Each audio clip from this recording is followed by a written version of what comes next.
Hello friends, நம்ம இன்றைக்கி red dosa எப்படி பண்ணுறதுன்னு தான் பார்க்க போகிறோம். கண்டிப்பாக வீட்டில் ட்ரை பண்ணுங்கள். குழந்தைங்கள்லாம் விரும்பி சாப்பிடுவாங்க. ஈஸியான பிரேக்ஃபாஸ்ட்டாகவும் இருக்கும், ஈஸியான டின்னராகவும் இருக்கும். வாங்க எப்படி பண்ணுறதுன்னு பார்க்கலாம்.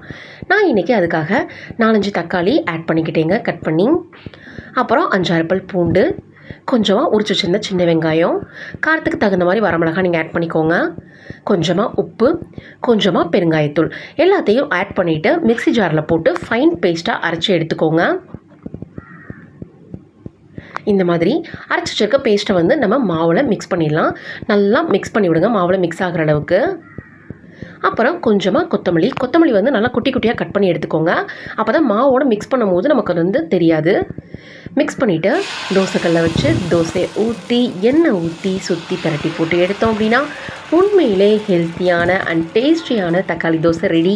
இந்த வீடியோ உங்களுக்கு பிடிச்சிருந்தது அப்படின்னா மறக்காமல் கமெண்ட்டில் சொல்லிவிட்டு கண்டிப்பாக வீட்டில் ட்ரை பண்ணுங்கள். எல்லாருமே விரும்பி சாப்பிடுவாங்க. இன்னும் மோர் வீடியோஸ்க்கு என்னோடய சேனலை அப்படியே மறக்காமல் சப்ஸ்கிரைப் பண்ணிக்கோங்க.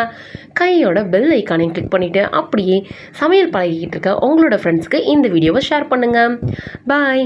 நெக்ஸ்ட் வீடியோவில் பார்க்கலாம். கண்டிப்பாக உங்களுக்கு ரொம்ப பிடிக்கும்.